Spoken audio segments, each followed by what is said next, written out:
Certaines vérités traversent les siècles sans jamais perdre leur puissance.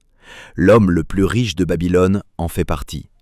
Écrit en 1926 par George Samuel Clayson, ce livre n'est pas seulement un traité sur la richesse, c'est une leçon intemporelle sur la discipline, la sagesse et la liberté financière.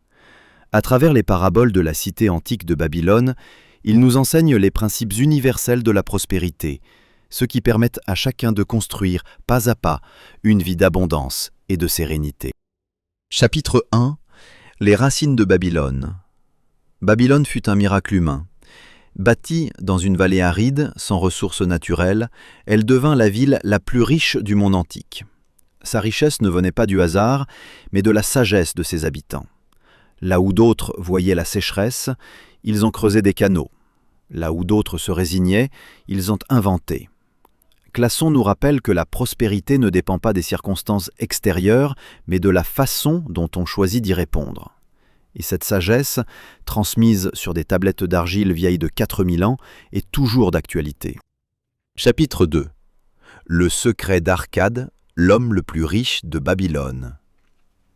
Arcade, un simple scribe, devint le plus riche de Babylone. Non pas grâce à la chance, mais grâce à une méthode. Son maître, Algamish, lui avait transmis 3 leçons fondamentales. Première leçon, payez-vous d'abord.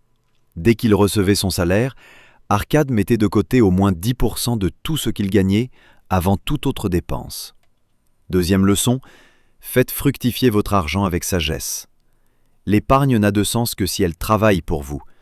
Investissez dans ce que vous comprenez avec prudence et laissez les intérêts produire d'autres intérêts. Troisième leçon, réinvestissez les gains, ne les dépensez pas. La richesse croît lentement mais sûrement lorsqu'on respecte cette logique du temps et de la patience. Ces principes ont fait d'Arcade un homme libre et ils sont accessibles à chacun d'entre nous. Chapitre 3. Les 7 principes de la richesse. Devenu maître en son art, Arcade transmit à son tour les 7 principes éternels de l'enrichissement. 1. Épargnez au moins 10% de vos revenus. Peu importe vos revenus, commencez. C'est la base de toute fortune. 2. Établissez un budget précis. Ne confondez pas vos besoins et vos envies. Vivez en dessous de vos moyens, mais avec discernement. 3. Faites fructifier votre argent. L'argent doit travailler, même pendant votre sommeil. Les intérêts sont vos meilleurs employés.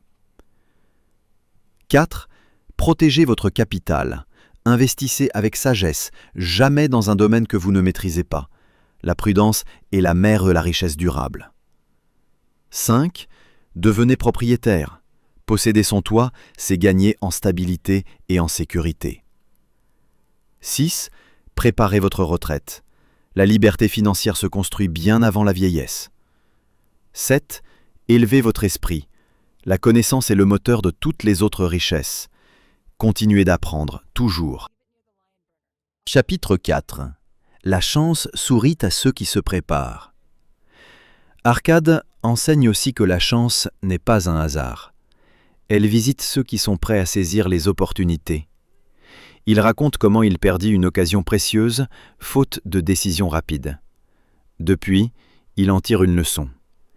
La chance ne se provoque pas, elle se reconnaît. Et celui qui agit avec discernement et courage transforme l'occasion en succès. Chapitre 5. Les 5 lois de l'or. L'un des passages les plus puissants du livre, les 5 lois de l'or. Première loi, l'or vient à celui qui épargne régulièrement au moins 10% de ses revenus. Deuxième loi, l'or travaille pour celui qui l'investit avec prudence.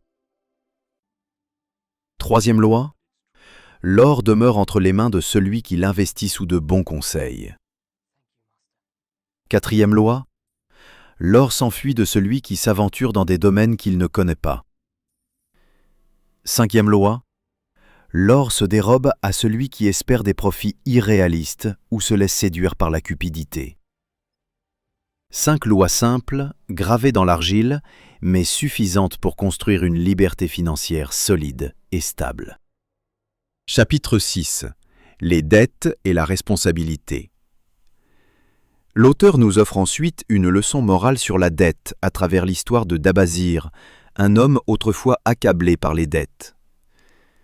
Dabazir apprend à vivre selon une règle claire. 70% pour ses besoins, 20% pour rembourser, 10% pour épargner. En appliquant ce plan avec rigueur, il retrouve sa dignité et la liberté. Le message est limpide. La dette n'est pas une malédiction, c'est un manque de discipline. Et la discipline rend libre. Chapitre 7. Le travail, source de liberté.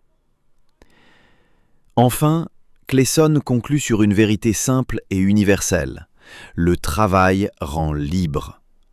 Dans la Babylone antique, comme aujourd'hui, aucun succès durable ne peut exister sans effort, sans persévérance, sans humilité. Le travail donne non seulement des revenus, mais aussi du respect et de la fierté, car la richesse matérielle sans noblesse de caractère n'est qu'une illusion. La sagesse de Babylone. Ce livre, écrit il y a près d'un siècle, reste d'une actualité frappante. Sa promesse n'a pas changé. Quiconque applique ses lois avec patience et discipline construit peu à peu une vie libre. L'argent n'est pas une fin. Il est un outil au service de la liberté, de la sérénité et de la transmission.